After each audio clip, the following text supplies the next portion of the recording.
یہ ان سے پوچھو جن کے سر سے شوہر کا سایہ اٹھ گیا. عید کے موقع پہ بیچاری بیٹھی ہوتی ہے بچوں کو لے کر کے کہ کوئی میرے بچوں کو نئے کپڑے پہنا دے.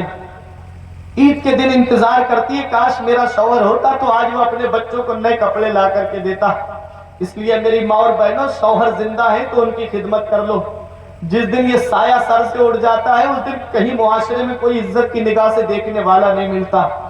میرے آقا حضور صلی اللہ علیہ وسلم کے پیارے دیوانوں، میرے آقا نے فرمایا بیٹی فاطمہ تم میرے گھر سے رخصت ہو کے جا رہی ہو، کل قیامت میں تیری اور میری ملاقات ہو. میری بیٹی مجھ سے اس حال میں ملنا کہ تیرا شوہر علی تجھ سے راضی ہو. حضرت فاطمہ نے کہا بابا علی کیسے راضی ہوں گے؟ فرمایا بیٹی فاطمہ جب جب علی گھر میں آیا کرے انہیں سلام پہلے تم کر لیا کرو. سلام کرنے سے محبت بڑھتی ہے، سلام کرنے سے پیار بڑھتا ہے، سلام کرنے سے عقیدت بڑھتی ہے. آج سلام ان کو کیا جاتا ہے نا جو پیسے والے ہوتے، دولت والے ہوتے ہیں. ویسے بھی گھر میں جیسے ہی داخل ہو فوراً گھر والوں کو سلام کرو. میرے آقا نے اپنی بیٹی فاطمہ کو رخصت کیا. کیا سامان دیا تھا؟ ایک گدا دیا جس کے اندر کھجور کے پتے یا چھالیں بھری ہوئی تھی. 2 تکیے دیے جس کے اندر کھجور کے پتے بھرے ہوئے تھے. کچھ مٹی کے برتن دیے، ایک چکی دی تاکہ آٹا گھر میں پیس لیا کریں. میرے نبی نے ایک مشک دی تاکہ کنویں سے پانی لے آیا کریں. یہ چھوٹے چھوٹے سامان برتن میرے نبی نے اپنی لاڈلی بیٹی کو دیے. آج ہمارے یہاں 20-30 فٹ پہ پانی نکل آتا ہے، بورنگ کراتے ہیں. 40 فٹ پہ پانی نکل آتا ہے. وہ عرب کا کنواں تھا، سینکڑوں فٹ نیچے جا کر کے پانی نکلتا تھا. اور رسی بھی ملائم والی نہیں تھی، کھردری رسی تھی. حضرت فاطمہ نے جب رسی ڈول کو باہر نکالتی تو ہتھیلیاں چھل گئیں، خون ٹپکنے لگا ہتھیلیوں سے. اور جب گھر پہ آئیں تو مرہم لگایا، کچھ سکون ملا. جب چکی پیسی تو پھر خون زخم پھٹ گئے، خون ٹپکنے لگا. ایک دن مولا علی شیر خدا آئے باہر سے کام کر کے تو حضرت فاطمہ تو زہرا سامنے بیٹھ گئی، ہتھیلیاں بند تھی، مٹھی باندھے ہوئے تھی. حضرت علی نے دیکھا کہ خون کے قطرے ٹپکے تو دل بھر آیا مولا علی شیر خدا کا. کہا فاطمہ ذرا ہتھیلیاں دکھانا. آپ نے ہتھیلیاں کھول کے دکھائی. کہا فاطمہ یہ کیا ہے؟ کہا زخم ہو گئے پانی بھرنے سے اور چکی چلانے سے. کہا تم نے مجھے بتایا کیوں نہیں؟ میری ماں بہنیں بیٹیاں سنیں، حضرت فاطمہ کی سیرت کو اپناؤ. سب سے بڑی دولت ایمان کی دولت ہے، سب سے بڑا سرمایہ ایمان کا سرمایہ ہے. حضرت فاطمہ نے کہا میرے شوہر آپ دن بھر کے تھکے آرے آتے ہو کام کر کے، اب میں تمہارے سامنے اپنے دکھ رکھ دوں تو آپ کا دل رنجیدہ ہو جائے گا، اس لیے میں نے آپ کو نہیں بتایا. آج کی میری بہن ہوتی یا میری قوم کی بیٹی ہوتی تو شوہر کے آنے کا جب وقت ہوتا تو چارپائی پہ لیٹ جاتی اور جب وہ آتا تو سینکڑوں تانے اس کو دینا شروع کر دیتی. جب سے تیرے گھر میں آئی مجھے آرام نہیں ملا، جب سے گھر میں آئی ہمیشہ پریشان رہی. لیکن وہ حضرت فاطمہ تھی. کہا میرے شوہر آپ دن بھر کے تھکے ہارے کام کر کے آتے ہو، میں اپنے بھی تکلیف آپ کے سامنے رکھ دوں تو آپ کا دل ٹوٹ جائے گا.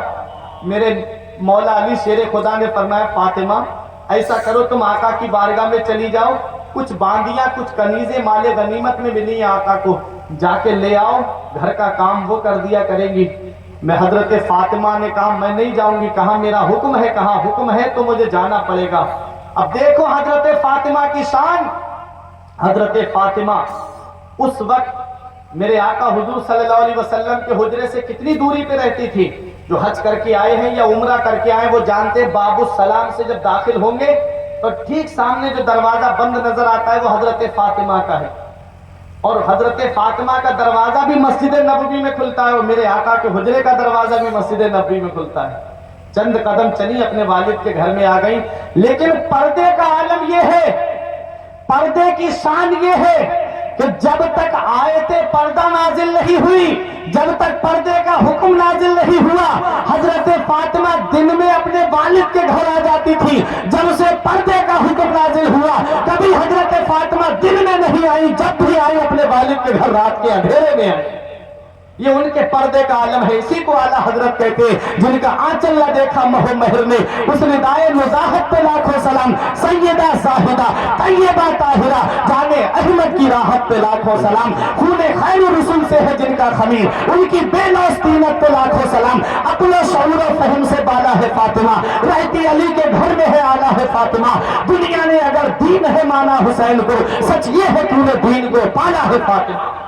وہ حضرت فاطمہ زہرا رضی اللہ تعالی عنہا ہے. جب آپ نے دیکھا مسجد نبوی سے صحابہ اپنے اپنے گھر چلے گئے, رات کا سناٹا چھا گیا, حضرت فاطمہ اپنے حجرے سے نکلی اور میرے آقا کے حجرہ مبارک میں داخل ہو گئی. بابا کو سلام کیا, نبی نے سلام کا جواب دیا, بیٹی کی پیشانی کو بوسہ دیا اور بیٹی کو اپنے بیٹھنے کی جگہ پہ بٹھایا. میرے نبی نے فرمایا فاطمہ کیسے آنا ہوا, باپ ہو تم اولاد والے ہو. دیکھو میرے نبی کے سامنے ہتھیلیاں کھول دی حضرت فاطمہ نے, خون کے قطرے ٹپکنے لگے. فرمایا بیٹی کیا چاہتی ہو؟ کہا بابا کنویں سے پانی لانا پڑتا ہے, بابا گھر کے کام کاج کرنے پڑتے ہیں جس کی وجہ سے ہتھیلیوں میں زخم آ گئے, خون ٹپکنے لگا. فرمایا فاطمہ کیا چاہتی ہو؟ کہا بابا کنیز مل جاتی, باندی مل جاتی تو گھر کا کام کاج کر دیتی. میرے نبی نے فرمایا فاطمہ ایسا کرو 33 مرتبہ سبحان اللہ, 33 مرتبہ الحمدللہ اور 34 مرتبہ اللہ اکبر پڑھ لینا. میری بیٹی پورے دن کی تکان دور ہو جائے گی. اللہ اکبر, اس تسبیح کو تسبیح فاطمہ کہا جاتا ہے. میری ماں بہنیں بھی آئی ہے پروگرام سننے, اور آپ بھی سنو. کبھی دن میں تھکاوٹ ہو جائے, جب دن میں زیادہ تھکان محسوس ہونے لگے تو عشاء کی نماز پڑھنے کے بعد جب بستر پہ جاؤ تو یہ تسبیح فاطمہ پڑھ لینا, پورے دن کی تھکان دور ہو جائے گی, پورے دن کی تھکاوٹ دور ہو جائے گی. اللہ اکبر, حضرت فاطمہ ہے. یہ نہیں کہا بابا میں 5 وقت کی نماز پڑھتی ہوں, قرآن کی تلاوت بھی کرتی ہوں, رات میں نوافل بھی پڑھتی ہوں, حسن حسین کی بھی دیکھ بھال کرتی ہوں, اپنے شوہر کی بھی خدمت کرتی ہوں. آقا اب ایک وظیفہ آپ نے اور بتا دیا. یہ نہیں کہا حضرت فاطمہ نے, بلکہ سر تسلیم خم کر لیا حضرت فاطمہ نے.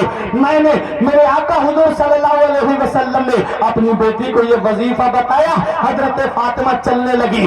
دنیا حیران ہے یا رسول اللہ, آج کے پاس اتنی باندیاں اور قمیضیں ہیں, ایک اپنی بیٹی کو دے دیتے تو کیا ہو جاتا. مدینے والے مصطفیٰ کا کردار بول رہا تھا, میرے نبی کی سیرت بول رہی تھی. میں ایک باندی نہیں 2 دے سکتا تھا, 2 نہیں 10 12 دے سکتا تھا.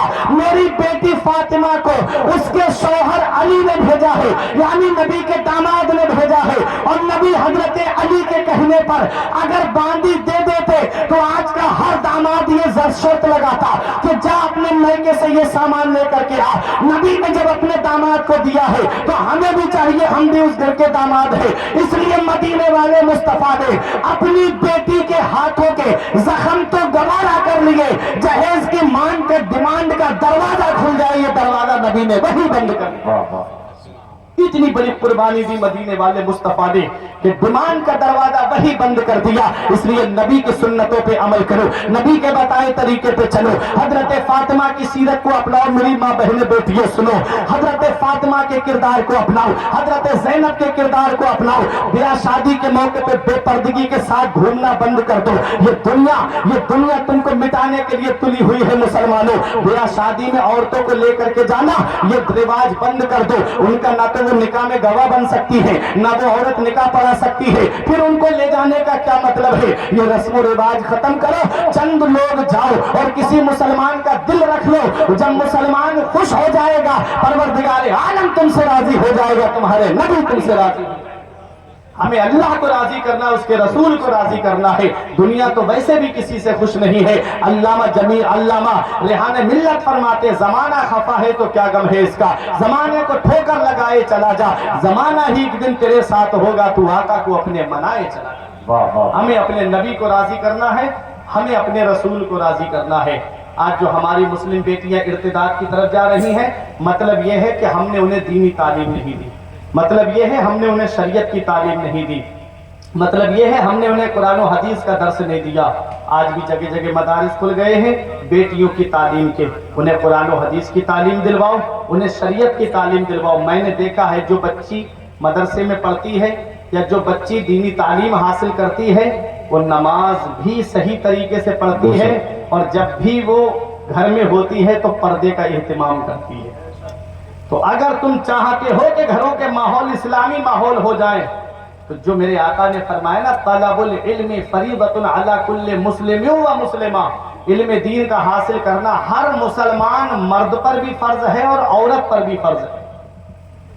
جس طرح علم دین حاصل کرنا مرد کے اوپر فرض ہے ویسے ہی عورت پر بھی فرض ہے. تو اپنے گھر کی بچیوں کو قرآن و حدیث کی تعلیم دلواؤ, اپنے بچوں کو قرآن و حدیث کی تعلیم دلواؤ. جب قرآن و حدیث کا درس علم ان کے سینے میں ہوگا تو وہ جانیں گے کہ سب سے بڑی دولت ایمان کی دولت ہے. ہم جس مذہب میں ہیں وہ سب سے بڑا مذہب ہے, سب سے اچھا مذہب ہے. اسلام وہ مذہب ہے, اسلام کی فطرت میں قدرت نے لچک دی ہے, جتنا ہی دباؤ گے اتنا ہی یہ ابھرے گا. اور جو میں نے بیان کیا اگر اس میں سبقت لسانی کی وجہ سے یا بتقاضۂ بشریت کوئی غلطی ہو گئی ہو تو علماء کرام کو گواہ بنا کے میں توبہ کرتا ہوں. استغفر اللہ ربی من کل ذنب و اتوب الیہ. میرے ساتھ مل کر کے کلمہ طیب پڑھ لیں, لا الہ الا اللہ محمد رسول اللہ صلی اللہ تعالی علیہ وسلم. رہی کلی تو پھول کھلیں گے. یہ زندگی سواریے دلشاد کیجئے, لمحات زندگی کے نہ برباد کیجئے. جب مقصد حیات عبادت خدا کی ہے, پڑھیے نماز, مسجدیں آباد کیجئے. سبھی کے سامنے ایک دن ضرور آتا ہے. یہ حسن فانی ہے لیکن غرور آتا ہے. کسی کریم سے پاؤڈر سے کچھ نہیں ہوتا, نماز پڑھنے سے چہرے پہ نور آتا ہے. سبحان اللہ.